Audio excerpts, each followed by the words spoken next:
gracias a Centrum por la oportunidad de poder tener a los distinguidos exalumnos de Centrum. Y bueno, rápidamente nos vamos a presentar. Yo soy Ricardo Espinosa, director de Opino en Perú.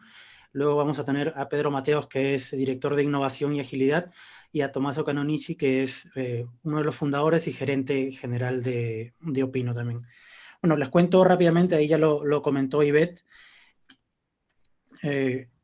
Nosotros entregamos impacto a través de la innovación, ¿no? Somos una consultora global de innovación con un front local, ¿no? Porque estamos aquí en Perú, que es el 7º país, ya llevamos unos cuantos meses aquí en Perú, y transformamos a las organizaciones end-to-end, ¿no? Desde entender bien su necesidad, problema o deseo, hasta desarrollar la solución o producto que tenga un impacto en la sociedad, ¿no? Pero no lo hacemos solo, lo hacemos con aliados como Amazon Web Service, Microsoft o Salesforce, entre los más conocidos. Bueno, como decía también un poco Ivette, Opino nace en Silicon Valley allá por el 2018 y ya con Perú tenemos presencia en 7 países, ¿no? Entre ellos España, Estados Unidos, Italia, México, Ecuador, Argentina y bueno, Perú, ¿no? Somos especialistas en diseñar estrategia de innovación digital, transformación cultural y corporativa, ¿no? Y nuevas maneras de trabajar, lo que son ya las metodologías también. Pero esto también lo hemos hecho consolidando un ecosistema, ¿no? Con grandes expertos en innovación y además la experiencia que nos da el ser editores de la revista del MIT Technology Review en español. Aquí un poco nuestro porqué, ¿no? Nosotros nacemos para ayudar a las grandes organizaciones a que se adapten a este ritmo creciente y en esta época con alta incertidumbre, ¿no? Que viene del mercado y del contexto. ¿Cómo lo hacemos? Bueno, aplicamos los valores y las metodologías utilizadas por las startups con mayor impacto a nivel global. ¿Y qué es lo que hacemos? Bueno, Innovation as a Service, ¿no? Innovación como servicio, ¿no? En este apoyo integral, como decía, end-to-end, cubriendo todas las necesidades de la organización para adaptarse al ritmo del mercado, ¿no? Y esto un poco el enfoque que tenemos, Open Innovation, Opino viene de Open Innovation, estrategia y arquitectura de negocios y soluciones tecnológicas, ¿no? Así que eso es un poco, quería hacer una introducción para que nos conozcan y que, nada, ahora los voy a dejar con Pedro para que nos dé una pequeña introducción ya al tema. Bueno, muchas gracias, Ricardo. Avíseme si se me ve la pantalla. ¿Sí? ¿Ya se ve? Todo bien. Bueno, bienvenidos a este espacio para sumar y para multiplicar, porque para dividir y para restar ya hay mucha gente. Esta fue la primera frase que a mí se me vino cuando el expresidente Vizcarra dijo, venga, todos a la casa, ¿no? El coronavirus destruyó nuestro plan de negocios. Eso fue lo que pasó, ¿no? Parafraseando la frase conocida del señor Peter Drucker de que la estrategia se desayuna a la cultura cada mañana. Ahora habrá que preguntar si el contexto se desayuna a la estrategia cada mañana sin preguntar a la cultura. Pero además de todo esto, que de repente todos encerrados, ¿no? Lo que sucedió y automáticamente se nos vino a la cabeza es una frase. No sé si se ve. Ahora se me fue la pantalla, ¿verdad, Ricardo? Se fue, se fue. A ver. Perdonad por estos son los problemas del directo. Así pasa. Ahora se ve, ¿no? Sí, sí, ahora sí. Bueno, enganchando con la segunda frase que se nos vino a la cabeza y es, oye, nuestro modelo de negocio ha caducado, tal cual lo conocíamos, ¿no? Esta frase también la dijo el señor Alexander Osterwalder como en el año 2016, donde dijo que los modelos de negocio caducan como los yogures en la nevera. Y nos dimos cuenta que nuestro modelo de negocio, tal cual lo habíamos conocido, había caducado, ¿no? No había mucho de qué defender, había que adaptarlo, rediseñarlo, cambiarlo, pero no podíamos mantenerlo como lo habíamos conocido en el contexto actual, ¿no? Porque si no, no sobreviviríamos, ¿no? Pero además, aquí dejo, y por eso había puesto el Nokia anteriormente, ¿no? Y es que a todos nos pasó lo mismo. A los que eran líderes y no líderes y competidores dentro del mercado, lo que entendimos, que además de que nuestro modelo de negocio había caducado tal cual lo conocíamos, es que no podíamos defenderlo. Es que era una guerra perdida defender algo que ya no tenía sentido en lo que estaba sucediendo, ¿no? Esta fue una frase que dijo el último CEO, el que declaró en quiebra, ¿no? El todopoderoso Nokia, ¿no? Dijo que aunque seas el líder del mercado, si juegas a defenderte, no podrás sostenerte. Así que todos entendimos que con el negocio caducado, en el contexto en el que estábamos operando, no teníamos nada que defender, había que esforzarse por cambiarlo y mejorarlo. Y también hemos aprendido, y esto es algo que hemos dejado hemos dicho y decimos porque trabajamos con metodologías enfocadas siempre en el cliente a todos y cada uno de las empresas con las que trabajamos, y es que con el único que no debías y no debes respetar el distanciamiento social si quieres seguir teniendo negocio y si quieres adaptar tu negocio o crear otros nuevos, es con tu cliente, porque los clientes son el corazón de la empresa. Así que nada de distanciamiento social, entenderlo, no al pie de la letra, con nuestro cliente. Y con esto concluyo. Y es que, y agarro la primera frase, es verdad, fue el coronavirus el que destruyó nuestro plan de negocios, pero fue un virus, no fue la competencia. No fue la competencia. Cuando viene la competencia, viene para quedarse. El virus se irá. Y es aquí donde vosotros, los líderes, tenéis una segunda oportunidad. Hay una segunda oportunidad para hacer eso que también sabéis hacer, que es gestionar. Pero gestionar de una manera distinta y con un ingrediente diferente. Yo concluyo con esta frase en la que, mira, si vivimos en un contexto donde lo único cierto es la incertidumbre, hoy en día somos gestores de incertidumbre, los líderes nos hemos vuelto gestores de incertidumbre. Y lo único que nos queda es gestionar la incertidumbre, pero no solo gestionarla, desafiarla. Y desafiarla y hacerlo sin miedo a fallar. Porque, como decía un poeta conocido, el camino se hace al andar. Así que muchas gracias. Mi nombre es Pedro José Mateos, director de Innovación y Agilidad en Opino Perú, y disfruten lo que se le viene por delante y aprendan mucho de lo que le tienen que contar Tomaso acerca de los líderes ante la innovación. Muchas gracias. Muchísimas gracias, Pedro, Ricardo, Ivette. Nada, encantado de estar aquí con vosotros.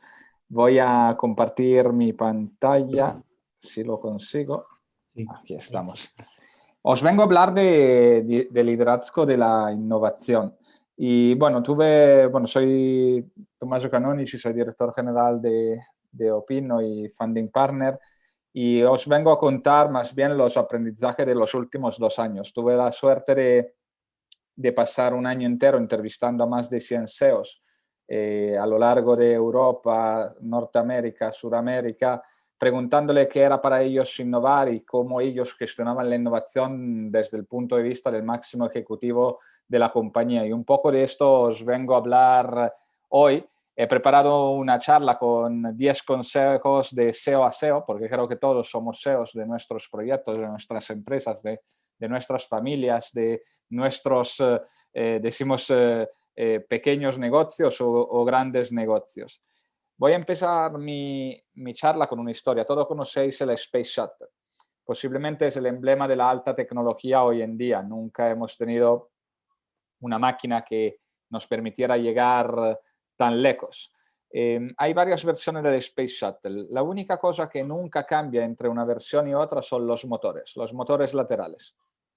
Esto es un tanque de fuel más un propulsor. Los ingenieros de la NASA los querían construir muchísimo más grandes. Os podéis imaginar el porqué. Cuanto más grande es el tanque, más lejos puede llegar el cohete. Cuanto más grande es el propulsor, más rápido puede ir el cohete.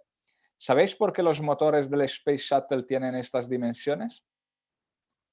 Se fabrican en Utah y tienen que transportarse hasta el Cabo de Cañaveral. Conocéis un poco Estados Unidos, entre Utah y el Cabo de Cañaveral hay unas montañas. La única forma para poder transportar los cohetes es a través del ferrocarril, y los motores laterales del Space Shuttle tienen exactamente las dimensiones de los túneles que el tren va pasando a lo largo de su camino. ¿Y por qué el túnel del tren tiene estas dimensiones? Pues por el tren que le pasa adentro, que a su vez claramente viene de las dimensiones del raíl. El raíl en Estados Unidos tiene exactamente las mismas dimensiones que en Europa. Fue construido por inmigrantes ingleses y por ende a la hora de construir el ferrocarril en Estados Unidos lo que hicieron es aprovecharse los conocimientos que tenían en UK para poder trasladarlos, ¿no?, al nuevo mundo. ¿Sabéis por qué el ferrocarril tiene estas dimensiones? Este ancho. Es exactamente el ancho de la calzada romana. a la hora de poner el ferrocarril durante la primera revolución industrial en Europa, aprovecharon el trabajo que 2000 años antes habían hecho los romanos de unir todas las ciudades del imperio, y allí pues aprovecharon para poder tirar las líneas del ferrocarril. ¿Y sabéis por qué la calzada romana tiene estas dimensiones? Es exactamente el ancho del trasero de 2 caballos juntos, lo que se llama la viga romana. ¿Y por qué os cuento esta historia? La podéis buscar en internet. Cómo el culo de 2 caballos afecta a la carrera aeroespacial hoy en día. Y la podéis buscar directamente en la web de la NASA porque es una historia de verdad. Estuve con el CEO de NASA hace 6 meses y le pregunté si era una historia de verdad y me contestó que sí. ¿Y por qué este italiano loco os cuenta esta historia? Pues porque yo creo que la moraleja que hay detrás es muy, muy interesante. A nivel de innovación, a nivel de tecnología, las decisiones que tomamos hoy van a afectar muchísimo más tiempo en nuestra organización de lo que nosotros somos capaces de prever, ¿no? Como el trasero de 2 caballos o la calzada romana está afectando a los cálculos de la NASA 2500 años después, las decisiones que nosotros vamos a tomar en nuestras organizaciones a nivel de una nueva metodología de trabajo, un nuevo CRM, un nuevo producto a lanzar, un nuevo sistema de cloud computing o de tecnología corporativa, van a afectar muchísimo más tiempo a nuestra organización de lo que nosotros somos capaces de prever hoy en día. Por eso que la innovación no es una bombilla que se nos enciende de vez en cuando, sino que es un proceso. Un proceso que lo que nos permite es, a través de metodologías concretas, intentar tomar las mejores decisiones que afecten de manera positiva el trabajo, ¿no?, de nuestra organización en su futuro.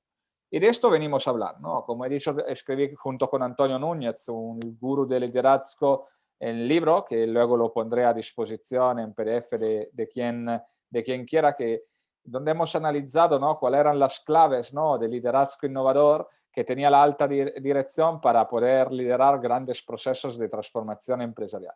Y aquí os lo traigo, ¿no? Como entrevisté a más de 100, no podía llevar 100, me limito a 10 más 1, ¿no? Y os voy a dar los consejos directamente de las personas que han participado durante este proceso de estudio y de investigación.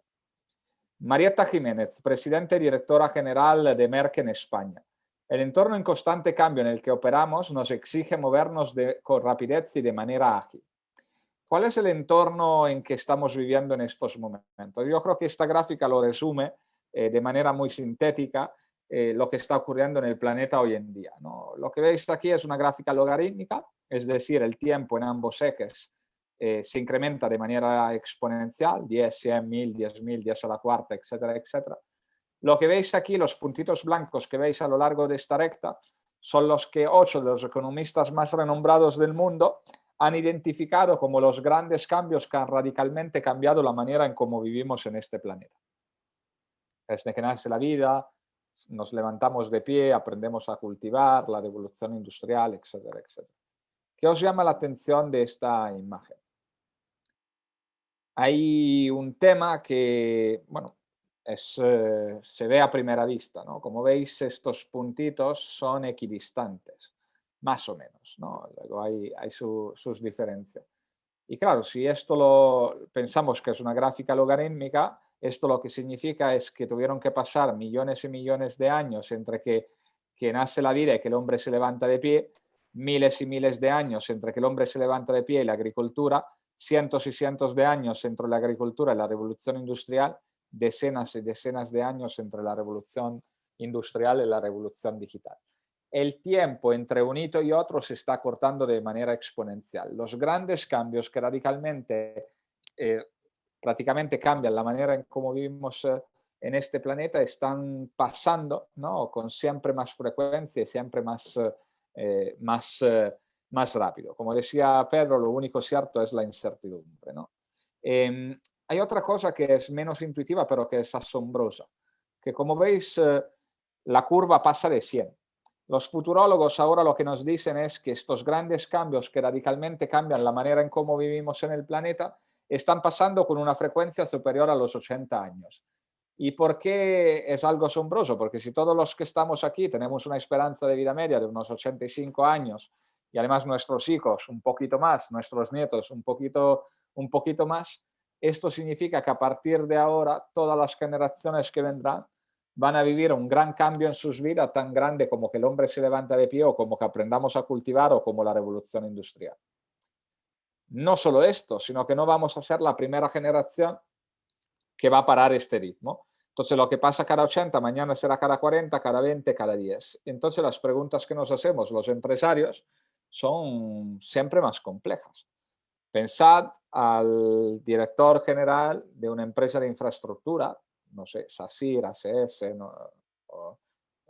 conocéis muchas, ¿no? Que el gobierno le pide, oye, construyeme una autopista, lo que necesito es un business plan para que me des un precio, ¿no? De cuántos coches van a pasar por esa autopista en los siguientes 20 años.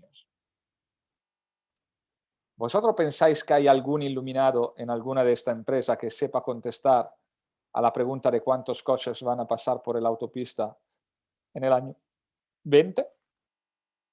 ¿Hay algún iluminado que sepa contestar con exactitud a la pregunta de si vamos a utilizar el coche para desplazarnos en media distancia en el año 20? Este es el mundo en cómo tenemos que liderar los negocios. Jeremy Rifkin, un profesor de MIT, se dedicó a estudiar las distintas revoluciones industriales que hubo en el planeta.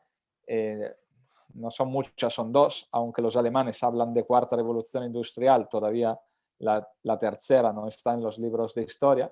Y lo que se dio cuenta es que hay una revolución industrial cuando sustancialmente cambian tres cosas: la forma en cómo producimos la energía, la forma en cómo nos comunicamos y la forma en cómo transportamos cosas y personas. Pensad, la máquina a vapor, el telégrafo, el ferrocarril que marcó la primera revolución industrial. El motor a combustión, el teléfono analógico, el automóvil de Ford que marcó la segunda revolución industrial. Pero miramos a hoy. Hoy en gran parte del planeta, la mayoría, estamos en grid parity, ¿no? La energía por fuentes renovables es más eficiente que la energía por combustión.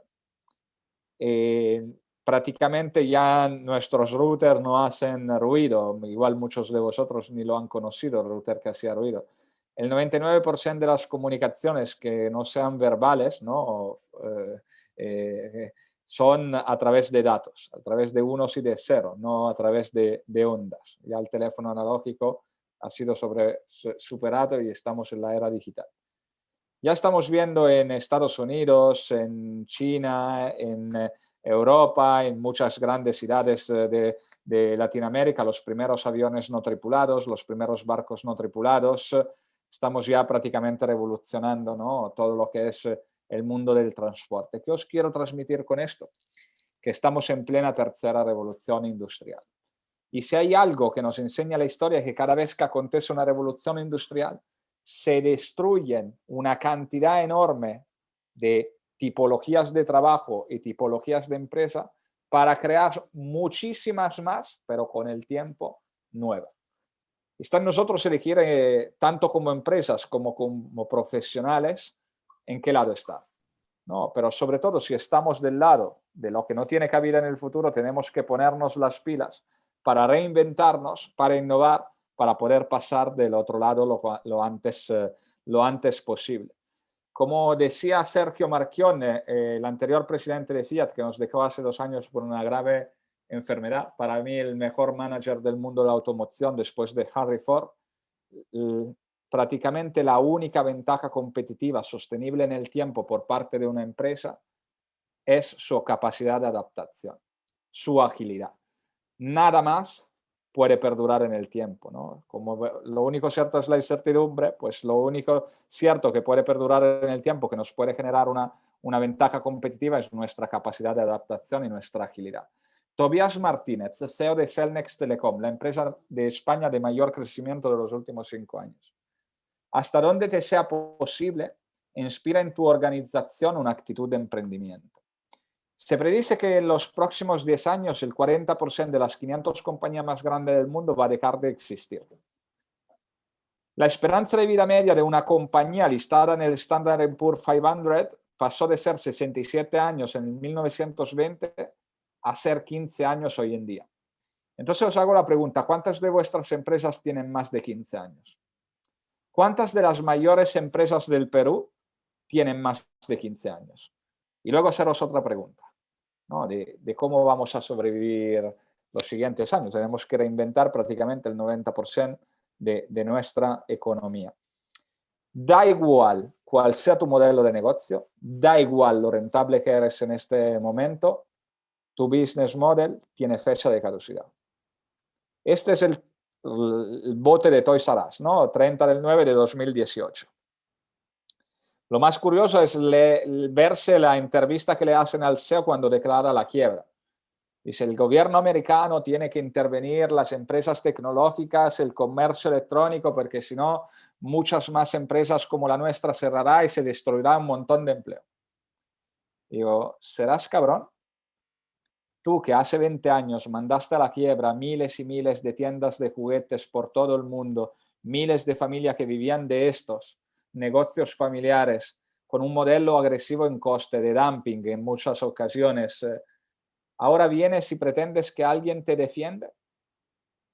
Tuviste 20 años de cash flow positivo, lo podías repartiendo dividendos a tus accionistas en vez de invertir en tu transformación digital y pretendes que alguien te defienda. Nadie os va a venir a defender. Es el rol del líder, es el rol del directivo, es el rol de cualquier empleado, de cualquier organización y de cualquier empresario, darle la vuelta al bote, mirar cuándo es la fecha de caducidad y hacer todo lo que está en sus manos para que cuando llegue pues tenga otro modelo de negocio más rentable del primero, tenga otro producto más rentable del primero, etcétera, etcétera. Es decir, innovar, ¿no? Al final de lo que venimos a hablar es de innovación. No hay nada más importante que esto. Y bueno, siempre que hago esta charla me preguntan, oye, ¿cómo puedo saber cuándo es mi fecha de caducidad? Y yo siempre digo, bueno, tenemos una consultora de innovación que somos listísimos, trabajamos en 18 países, tenemos acceso a los mejores expertos del mercado, tenemos una metodología de Future Foresight que es la bomba, pero la realidad es que nos podemos acercar, podemos construir escenarios, pero casi nunca acertamos al 100% porque no somos magos. Podemos tener herramientas, pero no somos magos. Pero tengo un consejo que siempre es válido. Si no sabes cuándo es tu fecha de caducidad, imagínate que sea cuanto antes. Porque si te imaginas que es mañana, hoy vas a hacer todo lo posible para innovar y tener un modelo de negocio más rentable del primero. Al final, lo único efecto colateral que puede tener esto es tener dos modelos de negocios igual de rentable. Por esto que Jeff Bezos lo que dice es que el mantra de Amazon es still day one, ¿no? Siempre es el primer día. ¿Por qué quiere que sus colaboradores piensen que es el primer día de la compañía siempre? Porque el primer día es cuando está todo por construir. Si fomentamos en nuestros colaboradores esta actitud de emprendimiento, de que todo está por construir, con método claramente, pues podremos crear organizaciones que tengan un futuro brillante. César González Bueno, consejero delegado de ING. Innovar es entender los cambios de hábito y las necesidades de los clientes, combinarlos con las posibilidades que nos brinda la tecnología y ofrecer soluciones novedosas, en la medida de lo posible sorprendentes, que mejoren la vida de nuestros clientes. Innovar no va de tecnología. Innovar va de entender los cambios de hábito y las necesidades de los clientes para darles soluciones. ¿Qué está ocurriendo en el mundo de la innovación? Da igual el sector donde estamos, hay unos nuevos players que vienen a por nosotros. Si somos el incumbente, vienen a por nosotros. Los startups, las empresas de nueva creación, pues están yendo a por todo y se están metiendo hasta en nuestra cocina. ¿Qué suelen hacer las startups? Suelen hacer innovación disruptiva, ¿no? Como nos dice Clayton Christensen, que es el que inventó el término, innovación disruptiva no es una innovación radical, una innovación muy grande, sino que es una innovación que entra por el espejo retrovisor, ¿no? Mientras el incumbente está pensando en su negocio, pues se olvida de alguien en la base de la pirámide y le deja la puerta abierta a un nuevo entrante. Os lo explico mejor. ¿Qué hacemos los incumbentes? mejoramos nuestro producto y nuestro servicio para venderlo siempre más caro y generar cross margin para financiar nuestro crecimiento.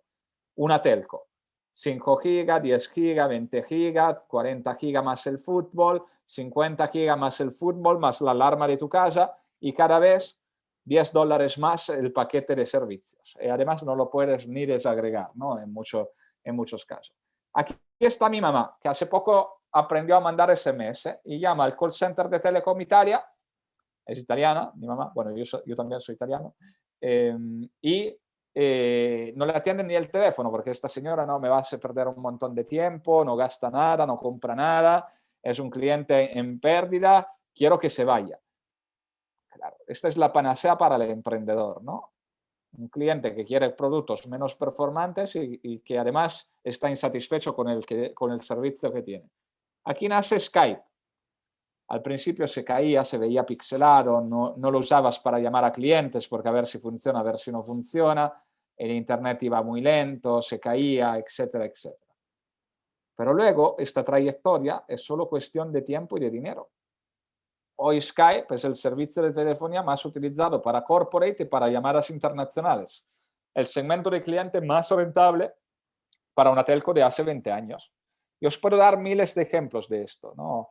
Airbnb era el servicio para las personas que no podían permitirse viajar en hoteles. Ahora si tienes niños, ni piensas en un hotel. Vas a un Airbnb porque quieres estar más cómodo. Sale más caro el Airbnb que un hotel. Por lo menos en Europa sale más caro.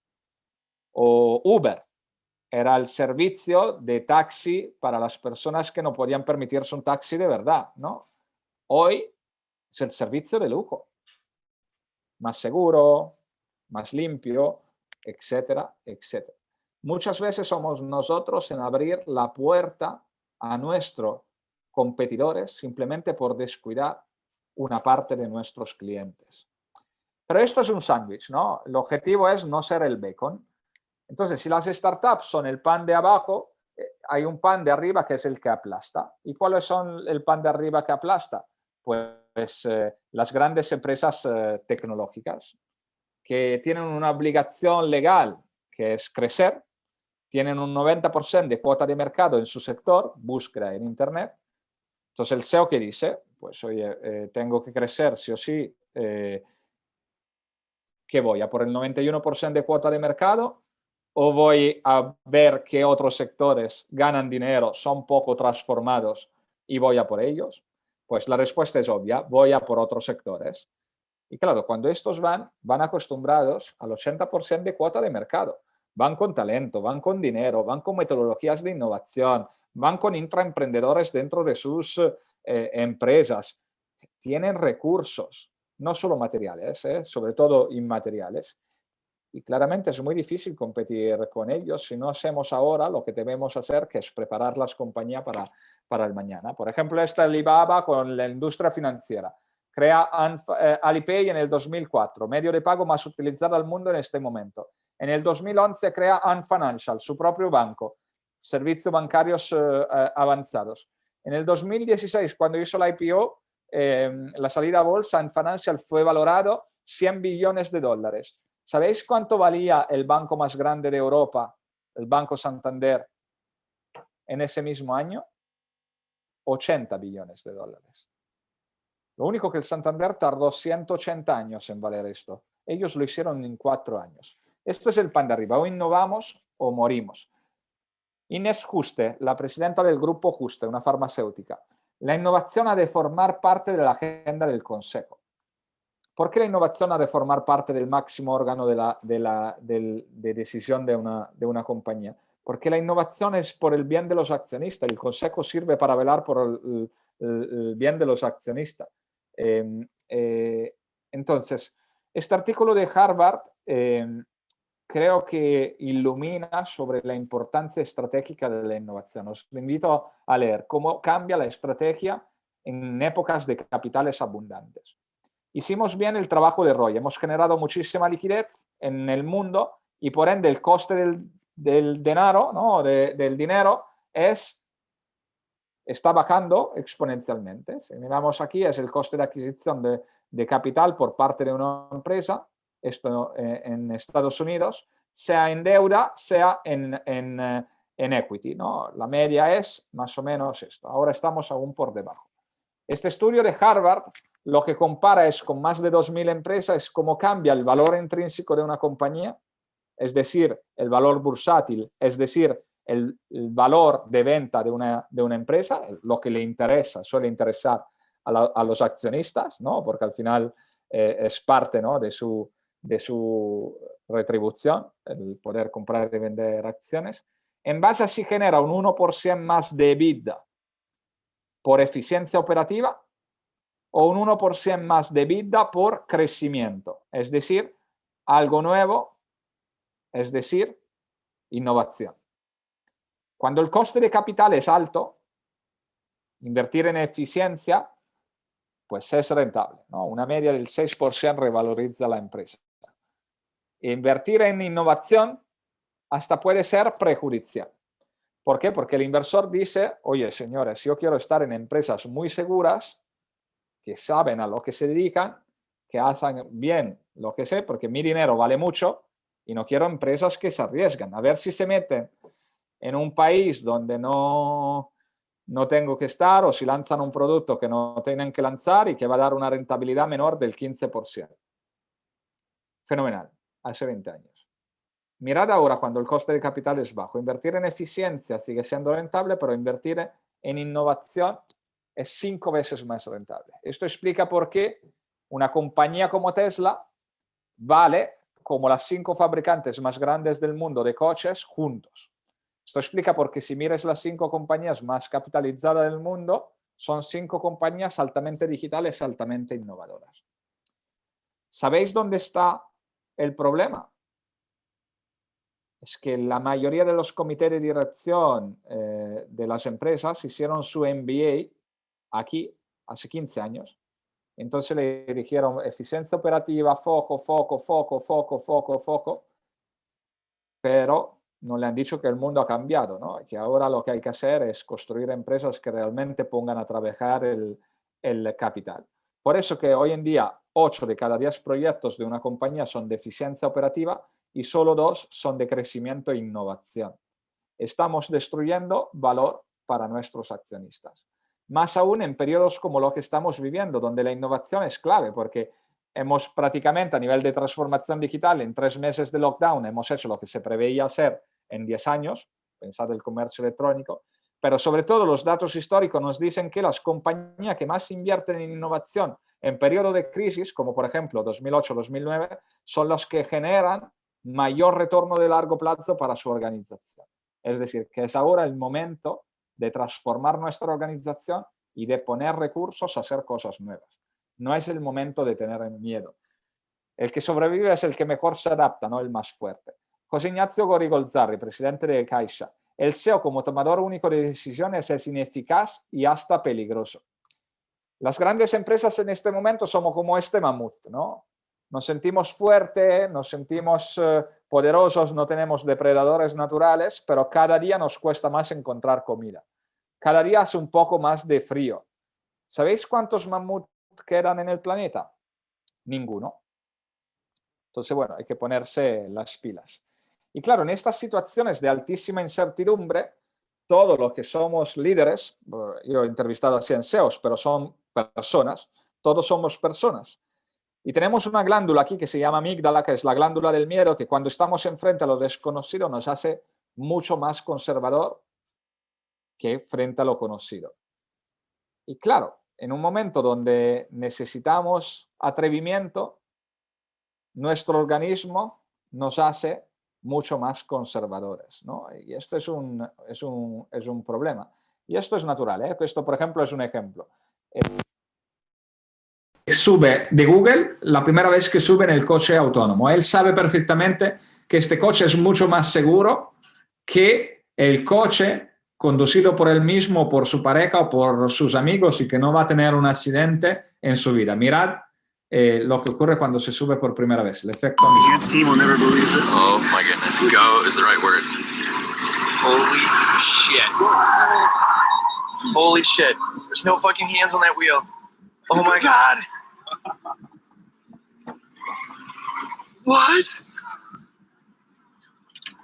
It's driving itself.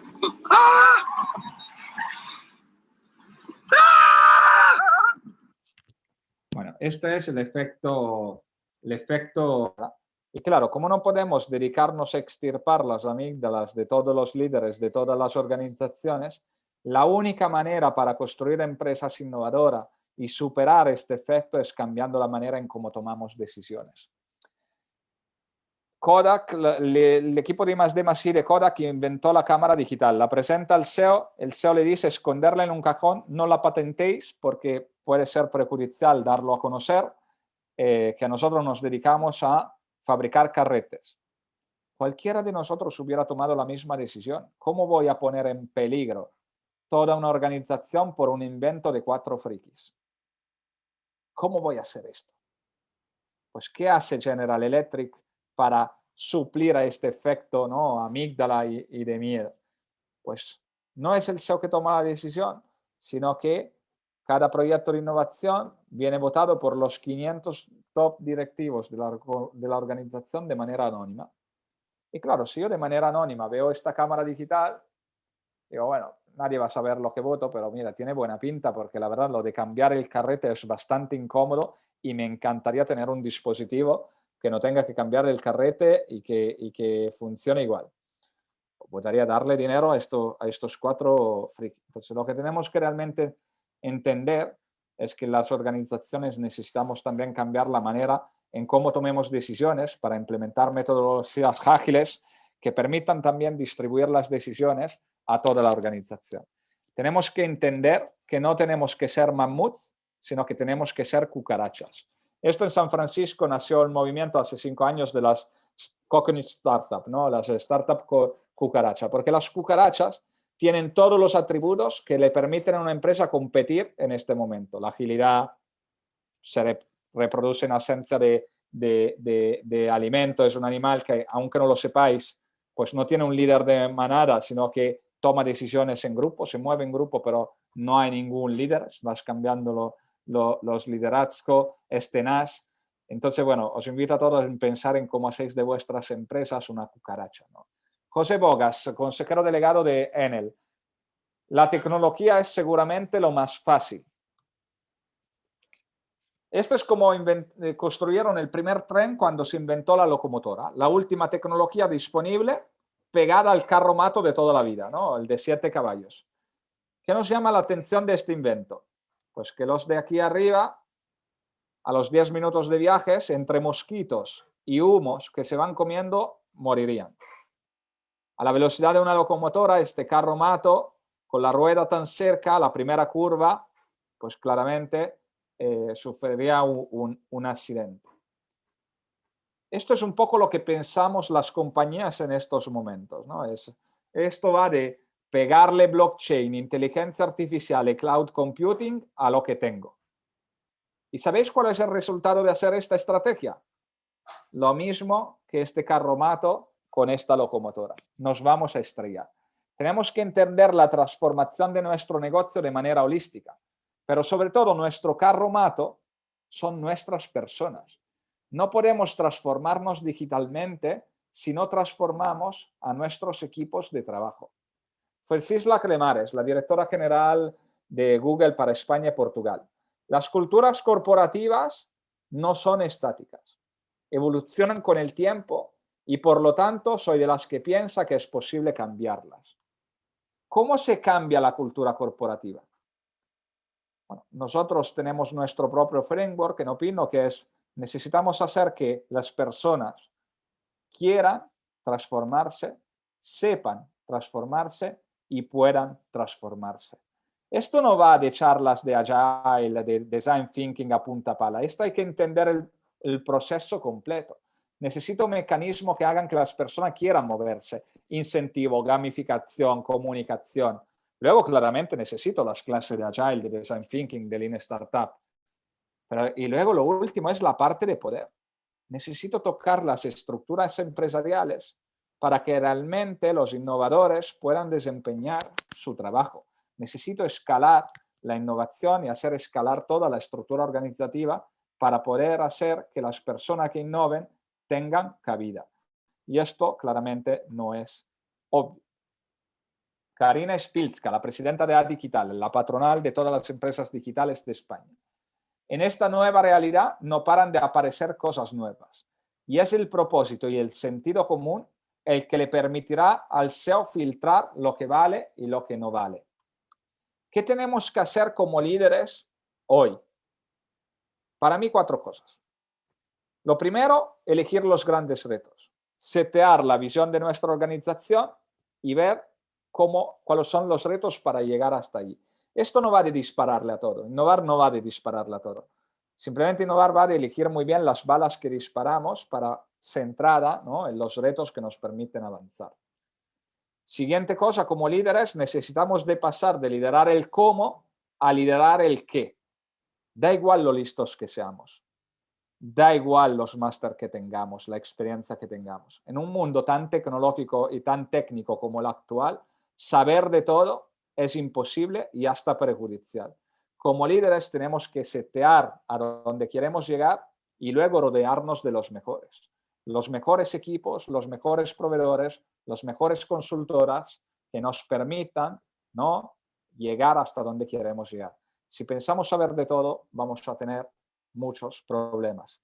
Tercera cosa es basar nuestras decisiones en datos, comprar los números, crear toda la infraestructura necesaria para poder manejar la organización con datos correctos y luego, como líderes, realmente comprometernos con esto.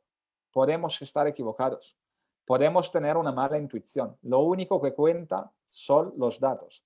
Da igual que hayamos dicho, hoy vamos por aquí.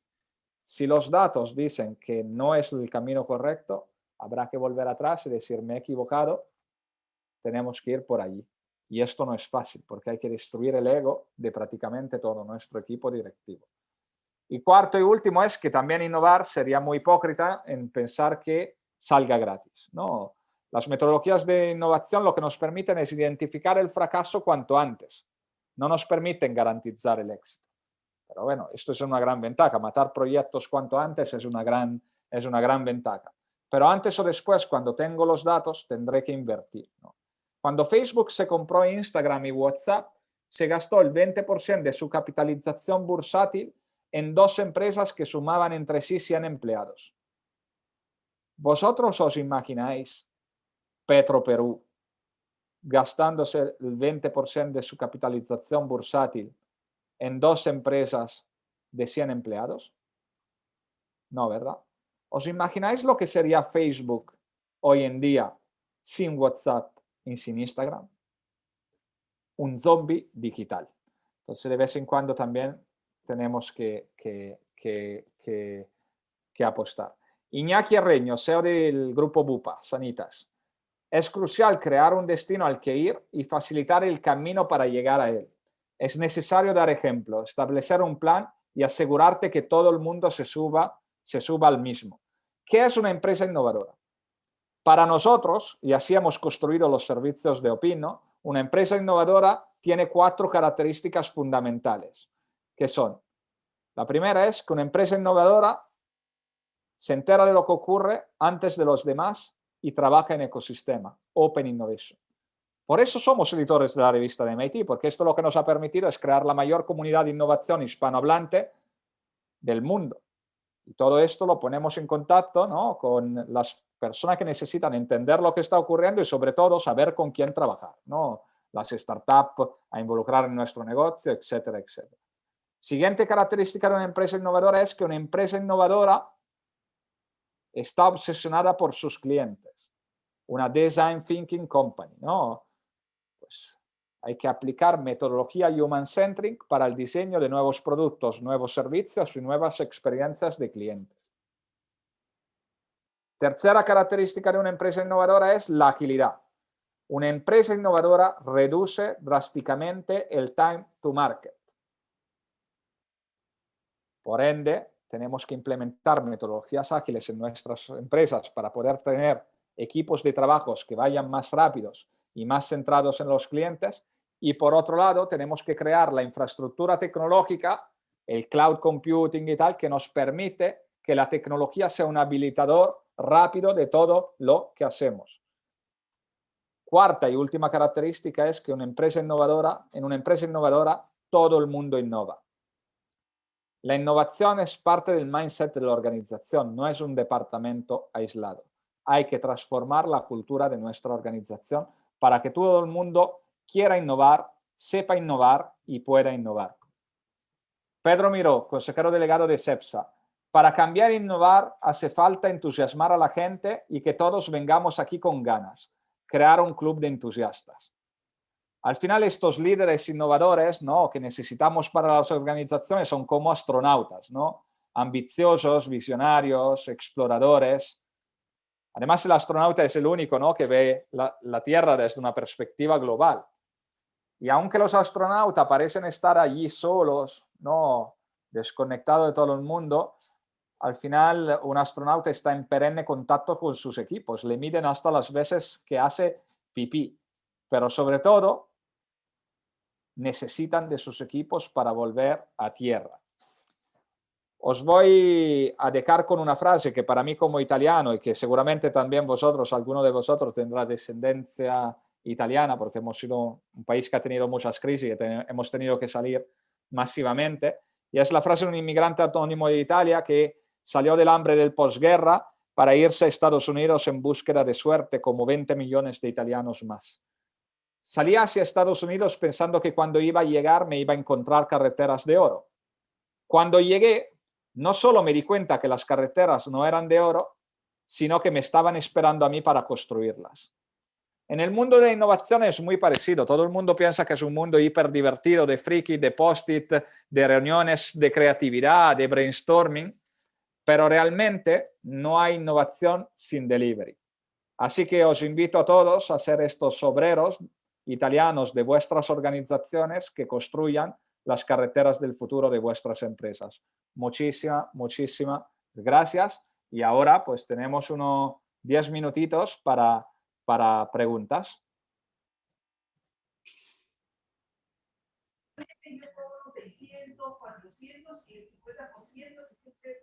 Muchas gracias, Tomás. Chicos, por favor, si tienen alguna consulta, alguna duda, pueden solicitar, levantar la mano para darles el micrófono o escribirlo en el chat.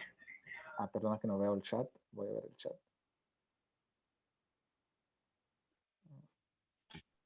Bueno, tenemos una primera consulta de Evelyn. Dice, ¿cómo trabajar la resistencia al cambio?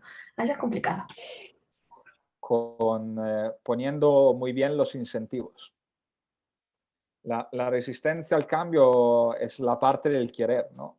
Que he dicho antes, ¿no? Si queremos transformar nuestra organización, necesitamos hacer que las personas quieran, sepan y puedan.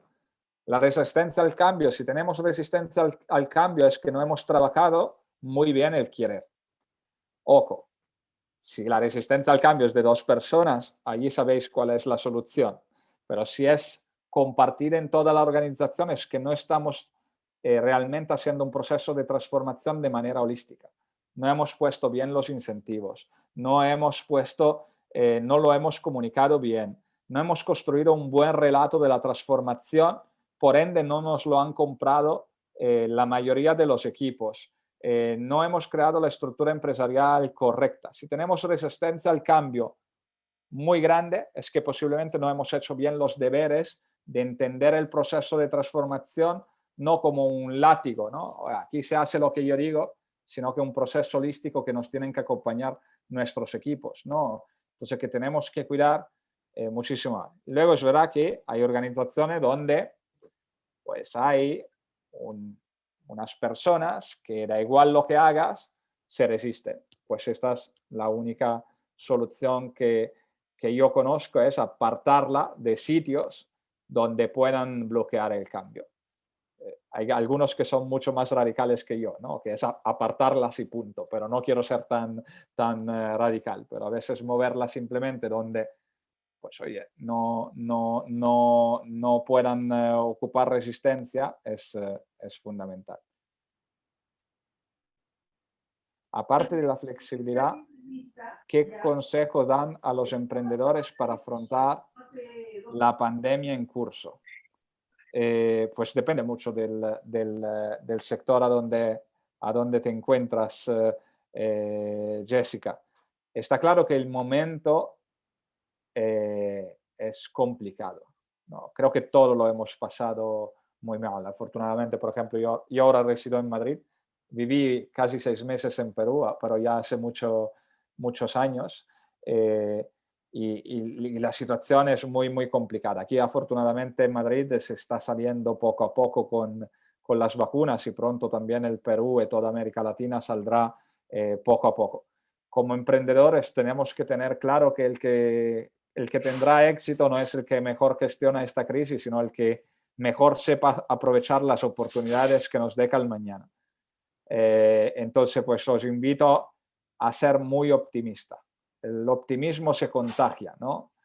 Estuve hace poco con un CEO muy importante aquí de España, Marcelino Oreja, CEO de Nagas, una empresa del IBEX 35, de las más grandes del país, y me dijo, yo a mis equipos le digo que no tienen que ver el vaso medio lleno o medio vacío.